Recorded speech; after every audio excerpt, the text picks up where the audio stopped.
Just 24 days into 2026, at 9 a.m. Central Time in the city of Minneapolis, Minnesota, the 37-year-old ICU nurse Alex Pretti was seen filming ICE agents on the streets.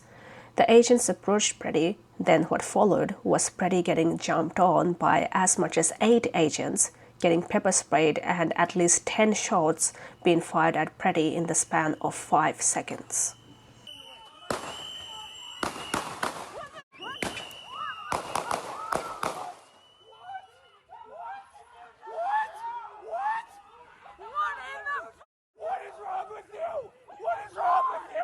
The footage of Pretti's last moments broke the internet. Since then, several arguments have been made against Pretti, how he was carrying a gun, threatening violence, none of which was shown in the video. The officers attempted to disarm this individual, but the armed suspect reacted violently. But even if he were, that is no reason to brutally execute a man on the streets in broad daylight, an innocent man who was once a functioning, contributing member of society. Pretti's death marked the second death caused by ICE agents in the year of 2026. Just a week prior, ICE agents shot Renee Good, a mother of 3, as she was driving home after dropping her 6-year-old son to school. No! No! Shame! Shame! Good was shot 3 times on the face, fatally killing her. Similar to Pretti, the murder of Good was justified by the Homeland Security under the Trump administration, who claimed that she was inciting violence by attempting to run the agents over with a car. Them and those surrounding them and attempted to run them over. Even though the footage directly contradicts that, as it shows Good trying to get away from the agents in her final moments. After being shot, Good still had an active pulse for 8 minutes and 34 seconds, so she could have still been saved. But the ICE agents, who were trained in CPR, blocked any medical help. I go check a pulse. No! Back up! Now! I'm a physician. I don't care. Some conservative pundits like Jesse Waters even went on to say on live television how Good's entire life was a tragedy, how she had a same-sex partner and pronouns in the bio which somehow made her life less worthy. She was no angel. This was a woman in crisis, living a chaotic life on the fringes. They are surging forces into these cities, and they're not going to tolerate crazy women putting themselves in the middle of a dangerous law enforcement operation. And then ICE has to get much tougher. ICE is too nice. While Good and Pretti stories made rounds on the internet, being shared all over the world, the truth is that ICE has been going around for quite a while now.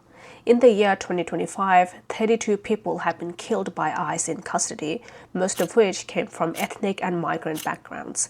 In the same week that Pretti and Good were killed, a black man named Keith Porter was also murdered, even though his story gained nowhere near as much attention. ICE has been kidnapping men, women, and children in broad daylight and detaining them in detention camps, notably the alligator Alcatraz, under conditions that can only be described as inhumane. 32 people per cell, or per cage, really, because this is a cage. It's a metal cage strapped in with zip ties. The toilets, when it rains, they overflow, and the cells we're in fill up with sewage. We can't sleep. I have to personally put a rag on top of my head to at least try to take a nap because the lights are so bright. There's 24 LED lights in the roof, and it's like shining bright. I no longer know when it's daytime or when it's nighttime. I don't sleep. It's affecting me mentally and physically. Food is very terrible here. Very, very, very small portions. People are having a hard time living here because they're starving. Probably a quarter cup of rice. They follow you when you're walking to the shower with your hands on your head, as if you were a prisoner. Nobody here has been able to see a loved one. Nobody has been able to see a lawyer here. The stories about the atrocities committed by ICE could go on and on, but today I want to focus on how did we get here? How could we, as a society, let it get to this point? And most importantly, what can be done about this?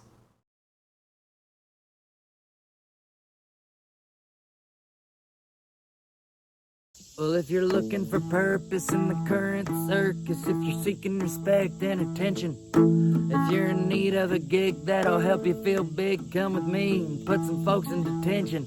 Just last week was kinda rough. I put a kid in cuffs and zip-tied a woman to a van.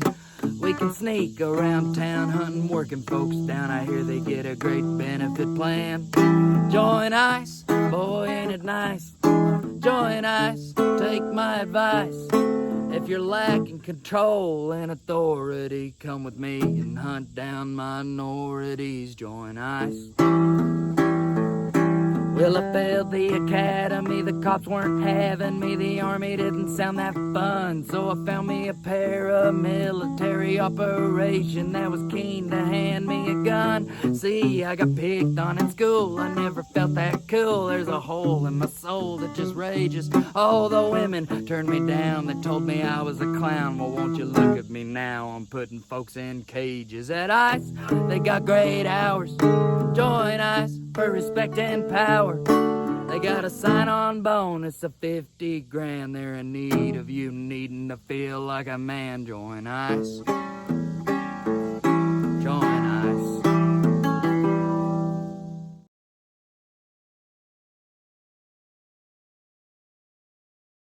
So,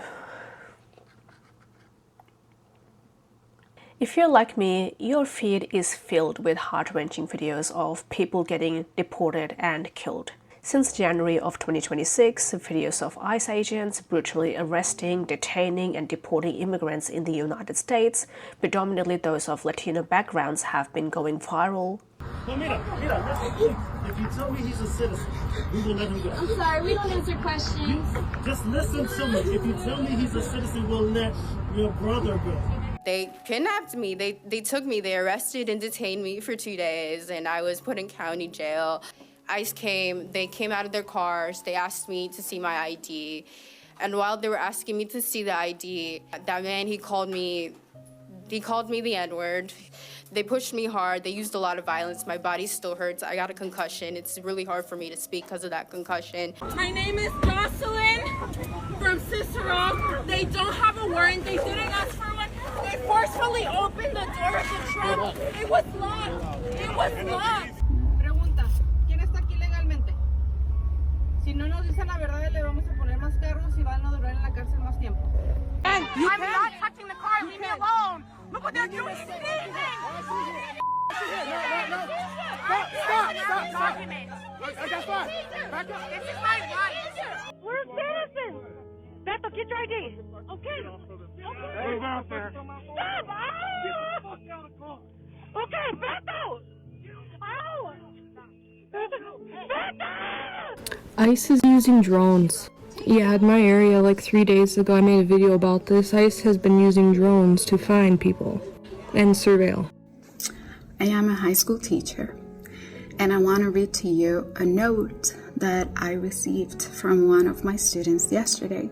My student, needless to say, is Hispanic. My student gave me this note yesterday, January 13th, 2026. It's in Spanish. I have it right here. I won't say my student's name, but I will translate the note to you. Hello.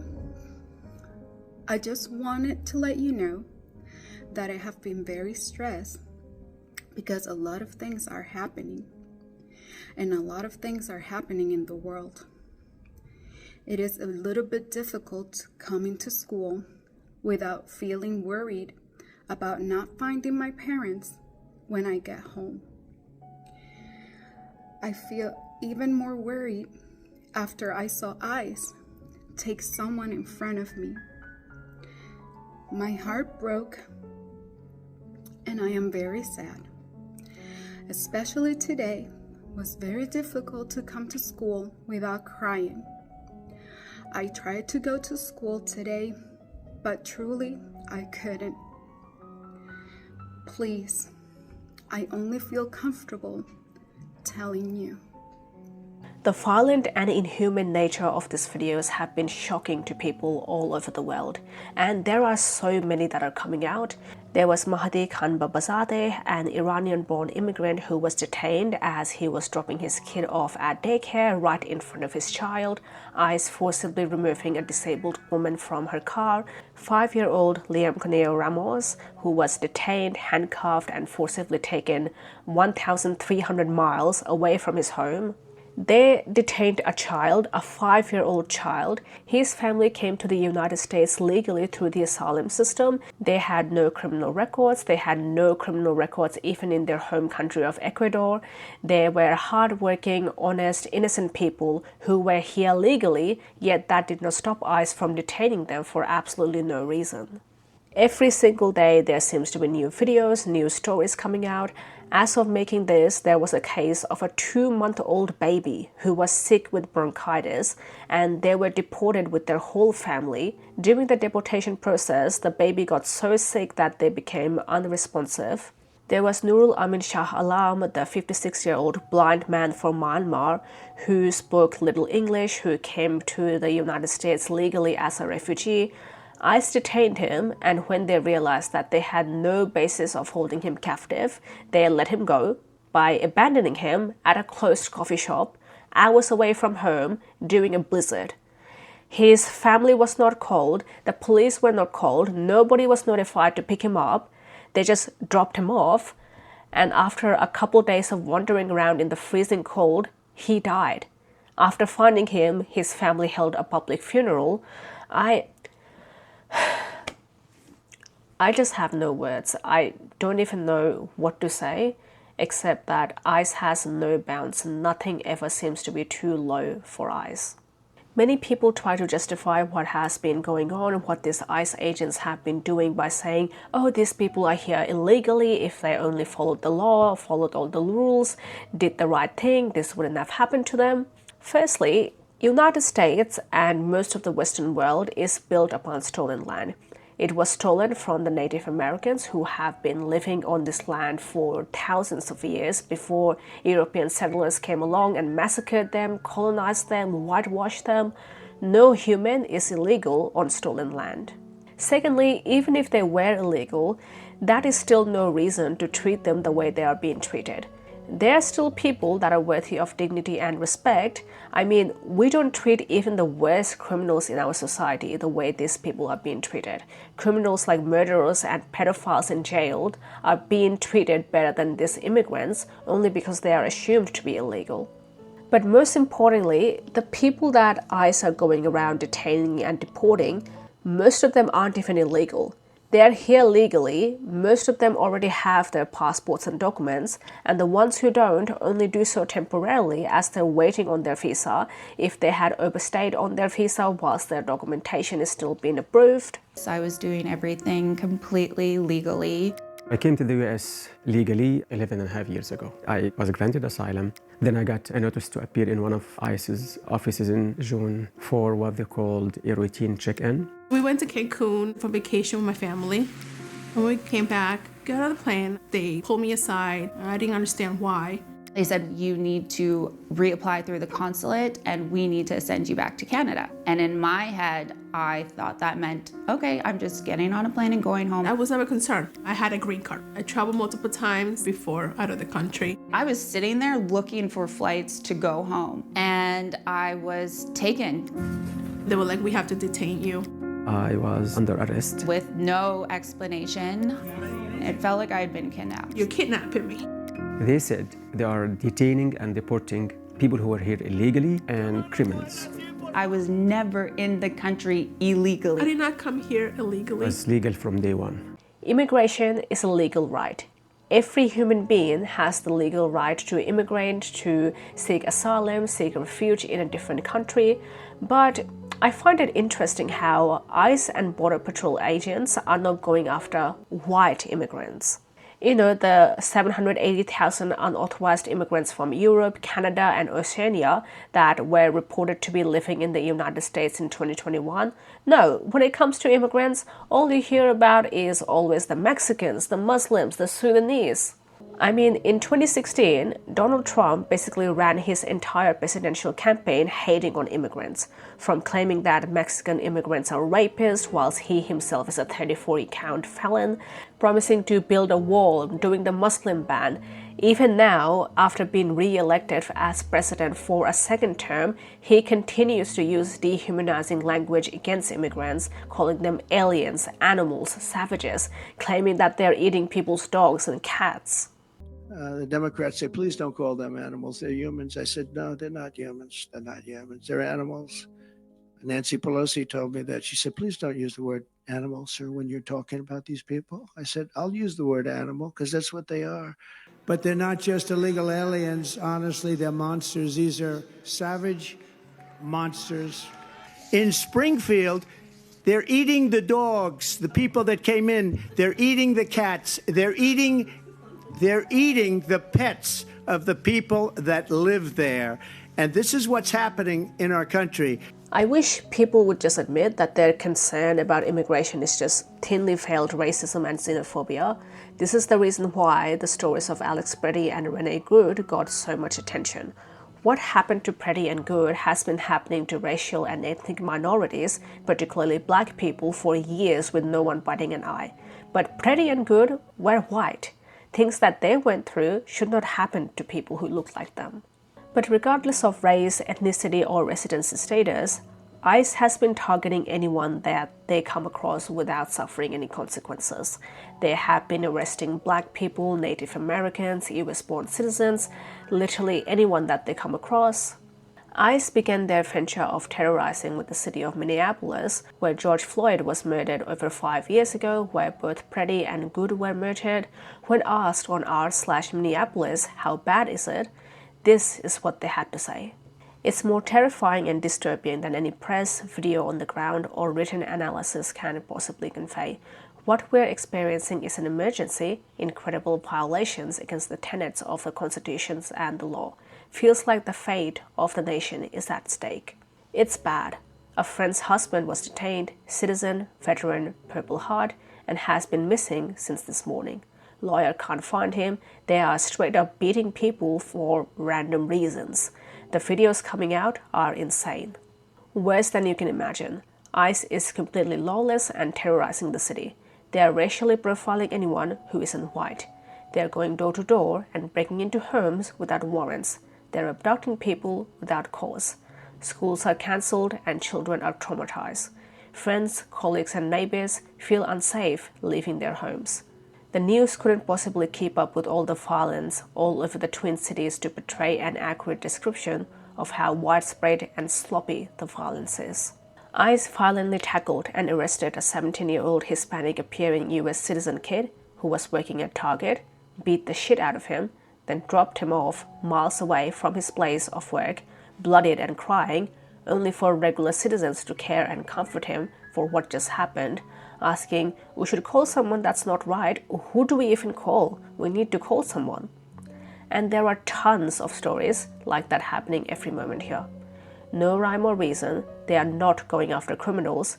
It's a bunch of untrained animals with no accountability or oversight. ICE stands for Immigration and Customs Enforcement. It's the federal law enforcement agency under the Homeland Security of the United States. One of the reasons why ICE detainment and forced deportation has ramped up so much between 2025 and 2026 is because it was literally one of the key pillars of Trump's administration. This is what he ran under. This is one of the main things he was campaigning for. This was outlined in Project 2025 that ICE would have the authority to remove illegal aliens to detention. They are allowed to arrest without a warrant. In the Big Beautiful Bill that was signed on July of last year, ICE and border enforcement activities were funded $170.7 billion. This was everywhere. This is something that has been going on since Trump's first term in 2016. They were not being subtle. They have been very open about what they were doing. So I'm surprised that people are this shocked over this. Because of the large funding that has been put into ICE, it has created openings for a lot of jobs. Jobs as enforcement officers have been very popular as they provided extensive benefits like a 50k sign-in bonus, 60k reduction in student loans.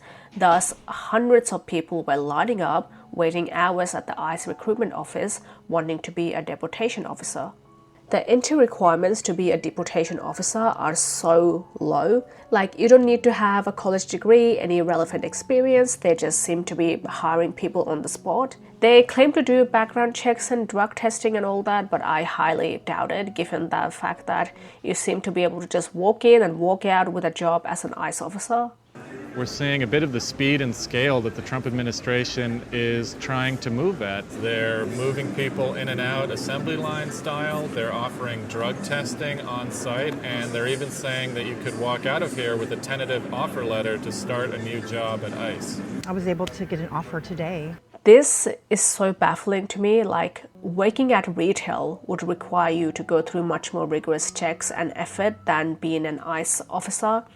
So you can imagine the kind of people that would be drawn to these kinds of jobs, where you can enter with no experience, no qualifications, barely any background checks, and you can legally enact violence upon people and suffer no consequences. There has been several cases of these ICE officers getting arrested themselves for various different charges, from domestic violence to assault and many other things. So these are violent, abusive people, and instead of putting them behind bars and getting them the help that they need, they are being rewarded with a high-paying job to be violent. So at this point you may be wondering, well, what happens to these people that were detained by ICE? Where do they go? Well, they get taken to detention centers. ICE is currently in the process of turning warehouses into detention centers, having received a funding of $38 billion. On January of 2026, ICE has reported to have detained 73,000 individuals in detention centers, the highest level ever recorded. The most notable detention center was definitely the Alligator Alcatraz that was built around July of last year. This detention center is located in the wetlands of Florida, surrounded by alligators. There is no way out except for a helicopter, so it's practically inescapable. It is designed to hold 3,000 migrants with 5,000 beds, and get this, it was built in 8 days. Within 8 days, they were able to build up an entire detention facility with the capacity of detaining thousands of people. So next time you hear government officials talk about how they possibly do not have the time or the money or the resources to house people, to provide healthcare, to make sure everyone gets to live a life meeting their basic essential needs, remember that they were able to build this entire facility in 8 days. So it's not that they can't, it's that they just don't want to. Upon arriving, the detainees are forced to strip and put on the color-coded uniforms and wristbands. Then they are segregated based on their criminal history. The detainees are forced to reside in abhorrent living conditions, from being crowded in one space, unsanitary conditions like being forced to sleep where toilets are overflowing with feces, limited access to showers, exposure to insects, lack of medical care. On top of that, they have to endure verbal, racist abuse and humiliation by the guards. Notably, one of the guards allegedly tied one of the detainees' hands behind their backs and served them food on the floor on a styrofoam plate, forcing them to kneel and eat the food off their plate on the floor like a dog. We're asked to strip naked in front of each other. There were 30 of us in one cell, just like a line of bunks, and then open showers and toilets. And you're supposed to use this toilet in front of 12, 14 other people. If I wanted to use the bathroom, I feel violated. I said, listen, I know every one of you will say, I left my kids at home with no one to take care of them. I don't care. You will say that you haven't eaten anything all day long. I don't care. You say that you're terrified, you are here unjustly. I don't care. They nicknamed them the ice boxes. I don't think it's more than 30 degrees. We're huddled, trying to stay warm, wrapped in these aluminum foils looking like dead bodies. We kept hearing rats squeak, oh. One of the girls had her period and there was blood everywhere. Many people compare what is happening right now with Nazi Germany, and I mean, they're not wrong. The similarities are uncanny. People having to hide in their homes, hide their friends, family members, random strangers from ICE, people snitching on neighbors, teachers snitching on their immigrant students to get them deported. I have seen this quote from the Diary of Anne Frank being shared numerous times on social media, particularly on TikTok, in regards to what has been happening that goes, "Terrible things are happening outside. At any time of night and day, poor helpless people are being dragged out of their homes, families are torn apart, men, women and children are separated, children come home from school to find that their parents have disappeared." But as relevant as this may be to Nazi Germany, I respectfully have to disagree. It's not because there are no similarities, I mean, there is no doubt about that, but because what is happening right now to immigrants, to children, to Americans as a whole, has happened before. And it did not happen in Germany between 1939 to 1945. It happened way before. It happened in the USA. It happened right where it is happening right now because people did not learn from their history. While there are a lot of similarities between what is happening now with Nazi Germany, I think the more accurate comparison would actually be Jim Crow.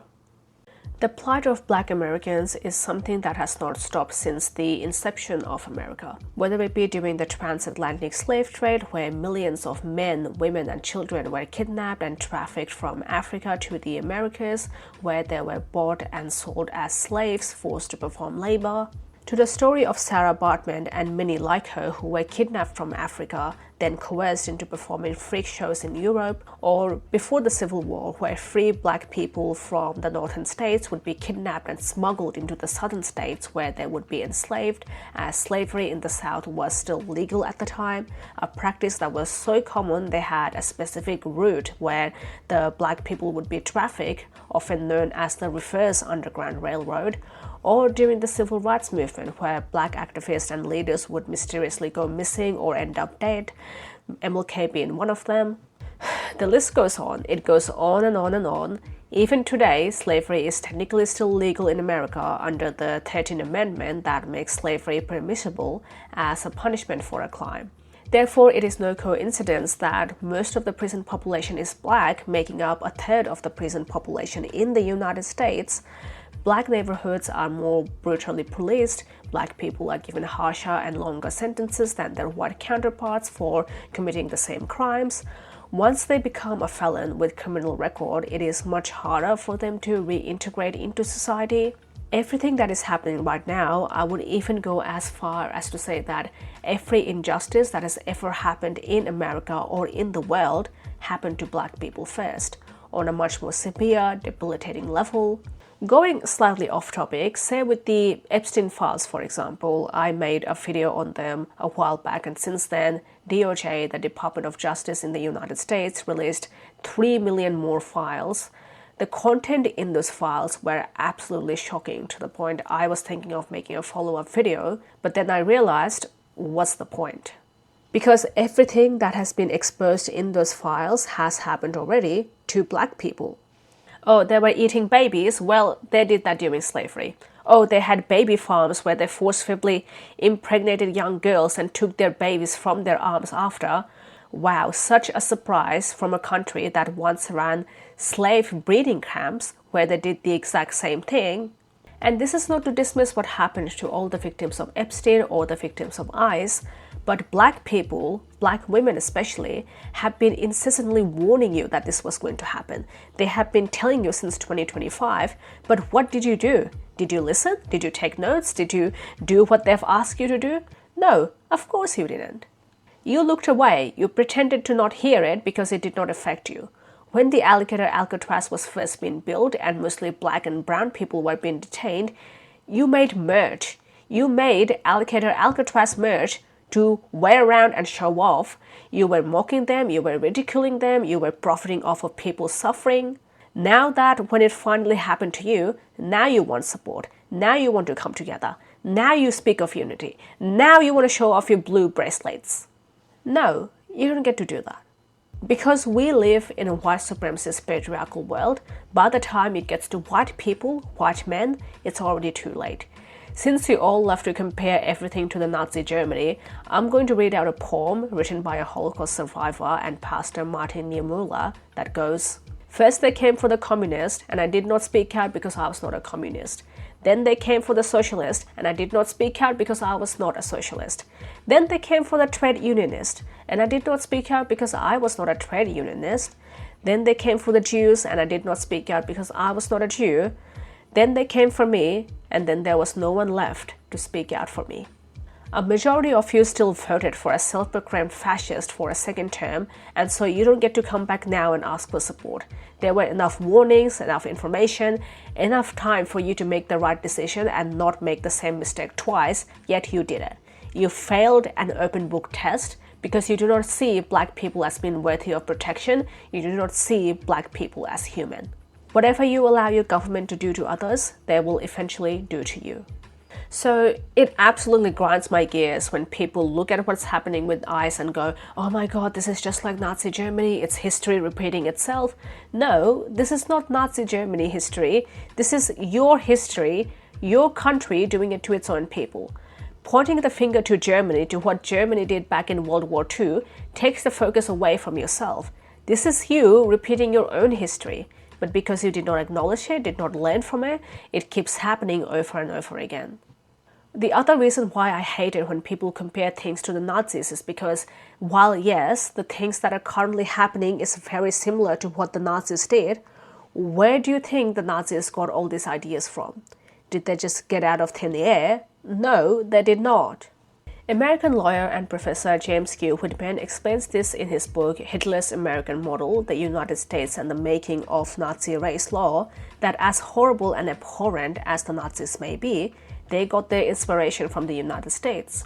Adolf Hitler himself was impressed by the racial segregation and the Jim Crow laws in America at the time, as Whitman noted in his book. In Mein Kampf, Hitler praises America as the one state that has made progress toward a primarily racial conception of citizenship by excluding certain races from naturalization. The United States in the early 19th century was leading the world when it came to passing laws that enforced racial segregation, so when Germany was leading up to World War II and wanted to do the same thing with the Jews, they looked to the United States. One of the ways America enforced segregation and systemic racism against black people is with the one-drop rule. One-drop rule refers to any person with black ancestry, so if they had even just one black ancestor, even just one drop of black blood in them, they would be subject to systemic racism and segregation. They couldn't marry interracially, occupy the same space as white people, and would be barred from opportunities. When the Nazis in Germany wanted to enforce similar segregation, they initially struggled because, unlike being black, you couldn't always tell who was and wasn't Jewish just by looking at them. But then they looked to America and was inspired by the one-drop rule. In 1935, when the Nuremberg laws were passed, one of their key focus was to prevent marriage and sexual relations between Jewish and Aryan people. Under the laws, they wrote, any person who had 3 or more grandparents who were Jewish would be deemed a Jew. In other words, the segregation and racial classification that was done in America under Jim Crow was actually much harsher than it was in Germany, to the point the Nazi Germany was inspired by them. Whenever people bring up things like the Jim Crow or segregation or slavery, the response is always, well, wasn't that a long time ago? I mean, slavery was abolished in 1865, so it has been over 100 years. The footage and videos from the civil rights era are in black and white. Ronald Reagan even said that racism has been banned when he signed off King's Day in 1987. And I would challenge all of you to pledge yourselves to building an America where incidents of racial hatred do not happen because racism has been banned not just from the law books, but from the hearts of the people. So why is it still happening? How is it that we live in a world that claims to have moved past racism, where it's now condemned to be openly racist, where you can get cancelled for saying the N-word, yet black and brown people are still suffering? There are literal concentration camps being built for them. They are being taken away from their families, detained in broad daylight. Well, the answer is that racism hasn't gone away, it has simply evolved. It has evolved into something subtle, covert, and insidious. The reason black and brown people are still being systemically oppressed is not because we as a society have moved past racism. No, instead, we have moved on to a society where you can now have racism without racists. In Racism Without Racist, Colorblind Racism and the Persistence of Racial Inequality in the United States, author Eduardo Bonilla Silva argues that racism has not gone away, instead it has moved on to being subtle, covert, and hidden, making it difficult to address while also maintaining the same status quo. This includes things like microaggressions, exclusion, gatekeeping, and other forms of systemic racism that continue to oppress black people and other people of color. One of the biggest lies that were ever told is that racial inequality was a long time ago, when that isn't the case. The civil rights movement, for example, was between 1954 to 1968. Most of our grandparents were around back then. Ruby Bridges, the little girl in this photo who was one of the first black people to be sent to a white school in the 60s in an attempt to desegregate, is still alive today. In fact, many of the photos and videos from that era that you see are intentionally made black and white to make it seem older than they actually were, when the truth is that color photography has been around since 1861 and color TV was invented in the 1950s. To this day, you can still listen to voice recordings of black people who were enslaved. But by making slavery and racism seem like a thing of the past, it dismisses the struggles that black people experience to this day. Now you can't have an open dialogue about racism without being shut down with, well, racism was a long time ago, slavery is over, why can't you just move on? Well, they can't because they received no reparations. People forget that after slavery was abolished, black people were just sent out in the wild with nowhere to go, and since then, various laws and barriers were put in place preventing them from building and succeeding in life. From Jim Crow to civil rights to race riots to police brutality, even laws policing what black women could do with their hair was enforced. Now, I will never say that progress is being made. If you stick a knife in my back 9 inches and pull it out 6 inches, there's no progress. If you pull it all the way out, that's not progress. The progress is healing the wound that the blow made. And they haven't even begun to pull a knife out, much less try and heal the wound. They won't even admit the knife is there. As Bonilla Silva writes in his book, recent research has suggested that discrimination has not declined or disappeared, but simply has become more subtle and difficult to detect. Colorblind racism is this specific type of racism that assumes that society has moved past race. It assumes a post-racial world where if black and other people of color complain about systemic oppression, it is seen as something in their doing. According to Bonilla Silva, colorblind racism is enforced in 4 frames. The first frame is the frame of abstract liberalism. This involves using liberal ideas of equal opportunities, limited interventions, and maintenance of the status quo to perpetuate colorblind racism. Liberalism promotes individual rights overall and assumes a post-racial society where everyone has an equal opportunity to succeed in life. This idea ignores the systemic barriers that black and brown people face, which keeps them perpetually behind, such as brutal policing, underfunding of schools in black neighborhoods, redlining. What's even worse is that because this idea assumes that everyone is now equal, when steps are taken to move towards progress, like with affirmative action, it is perceived as being discriminatory and giving preferential treatment, like reverse racism, if you will. Naturalization is a frame that allows racism to be explained or excused by suggesting that these are natural occurrences. While segregation may be over on paper, to this day, many neighborhoods, schools, groups are racially divided. Oftentimes this is explained with, well, just as how things are. Segregation is natural because people from all backgrounds are drawn towards what is similar to them. Never mind that this again ignores years of history that excluded, gatekept, and barred black people from opportunities. Cultural racism is a frame of colorblind racism that relies on culturally based arguments instead of race. You all remember a couple years ago when conservatives like Ben Shapiro would throw around the statistic of how, black people make up only 13% of the population yet commit 50% of the crime, how it has nothing to do with race but everything to do with culture. According to Pew Research, the net worth of white families in 2013 was $141,000. For black families, it was $11,000, even less than the $19,000 it was in 2007. According to economist Edward Wolf of the University of New York, excluding vehicles and other durables, the median black family worth is just $1,700, while 40% of black families have zero or negative wealth. White family worth, in terms of financial worth, is 69 times more than that of black families. Given this disparity, how can you argue that racism is not a driving factor in income inequality? Because it has nothing to do with race and everything to do with culture. And when you have a culture that doesn't, you know what? Explain to me. You explain to me why black kids aren't graduating high school. Explain that one to me.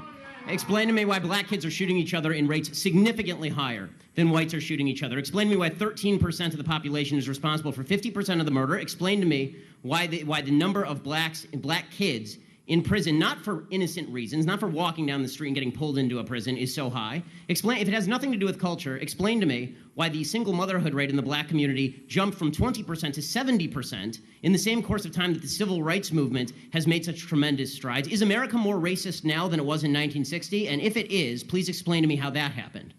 Firstly, the whole 1350 argument has been debunked multiple times now. This statistic comes from a 2019 FBI crime report that only reports on arrests made. So 51.2% of black people were arrested for crimes, which doesn't necessarily mean that they have actually committed those crimes. Secondly, even if they did, how do you think crime happens? Do you think black people are just choosing to wake up every day and commit crimes for no reason? No. So this again ignores the context and the situation most black Americans live under. The fact that through generations of discriminatory practices like militant policing, segregation, and redlining has left their neighborhoods impoverished, under which crimes run rampant, domestic violence skyrockets, reproductive coercion becomes a common thing where women are forced to bear children against their will, children drop out of school as their schools are underfunded and badly managed, and there is nothing much they will be getting out of it anyway. But by framing it as a cultural issue, it is treated as an individual problem rather than something systemic. Because people can choose which culture to follow, it is essentially saying that black people are choosing to be oppressed. It is their fault for the predicament that they're in. The last frame of colorblind racism is the minimization of racism. This refers to the fact that while most white people today do not outright deny racism, they minimize and dismiss it as a thing of the past, something that has little to no impact in the lives of black and other people of color today. This can be through saying things like, oh, slavery was a long time ago, or it's better now than it is in the past, or there is discrimination, but there are plenty of jobs out there.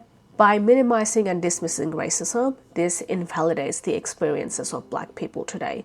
Now, if a black person were to call out on discrimination or systemic racism, they get called sensitive, accused of using race as an excuse or playing the race card, and often this is coming from the so-called white liberals who claim to be woke and progressive. While Bonilla Silva used black people as an example when explaining colorblind racism, a lot of this applies to immigrants as well. Mass immigration like we have today is a relatively new thing. It's a product of neoliberalism where free market without intervention triumphs over all, and this includes immigration, which is usually good for the economy. Especially the immigrants who come here under a student visa or skilled worker visa. They work essential jobs, pay higher taxes, pay thousands of dollars in tuition fees as international students. But that also means that the frame of abstract liberalism is often used on them as colorblind racism. Immigrants are often told that as long as they're here legally, follow all the rules and assimilate, they would be fine. They would have equal opportunities and the means to succeed in life like everyone else, ignoring the fact that immigration is a lengthy and complicated process that can take years. Working your way up from student visa to temporary visa to permanent residency and then eventually citizenship can cost enormous amounts of money, time, and energy, but people still do it because sometimes there is no other choice for them but to do so. Naturalization is used to explain why some immigrants may find it difficult to assimilate. People often complain about immigrants on how they don't assimilate, don't respect the rules, can't speak the language even after living here for years. It is said that it's because immigrants usually stick together amongst their own ethnic or racial group. It's natural for them to do so, when the truth is that there are plenty of immigrants who would love to be friends with and interact with people from the country they migrated to.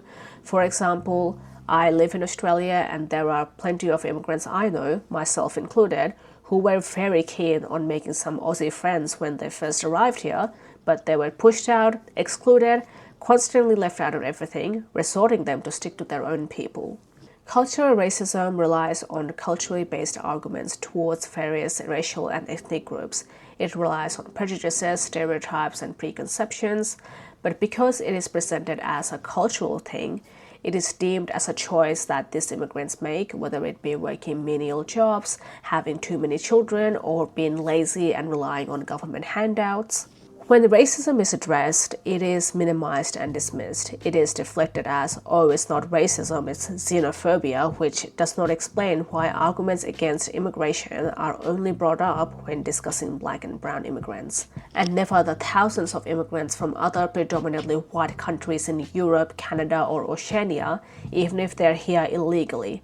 Most of the time, they're not even called immigrants, they're called expats, which is a much more dignified and respected term than immigrant, even though they basically mean the same thing.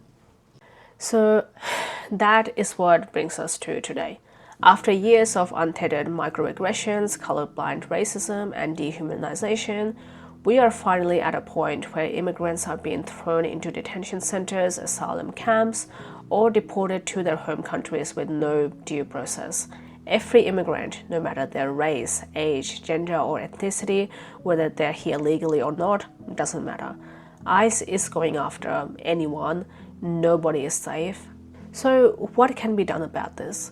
Well, firstly, things are happening. As of making this video, hundreds of people have been protesting all over Minneapolis, something that is barely getting any media coverage. But right now, what we need more than protest, riots, and dissents is community.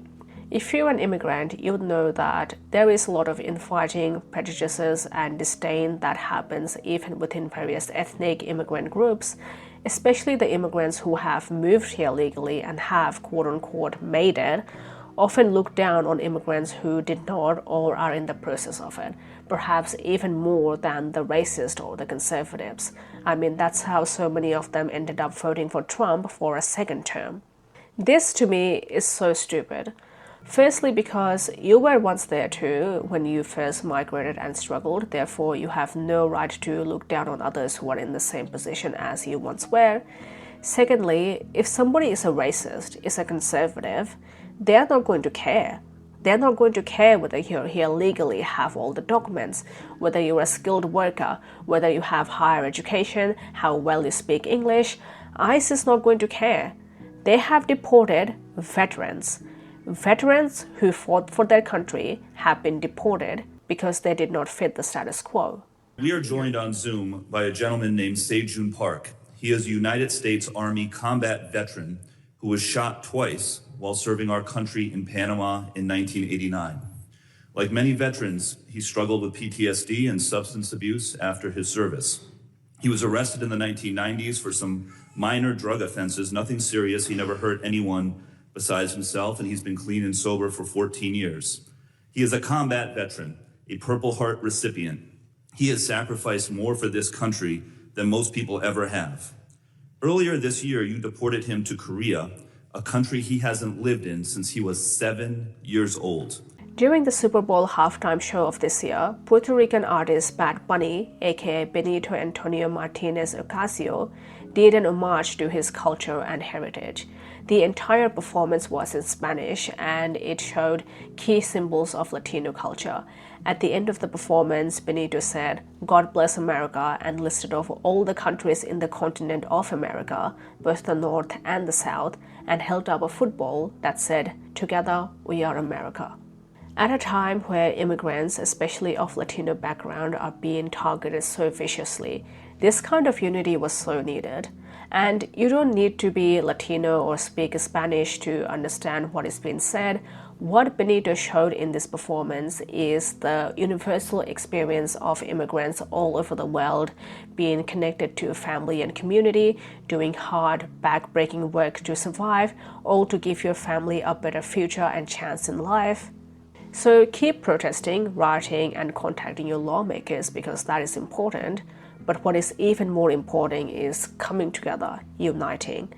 This infighting needs to stop.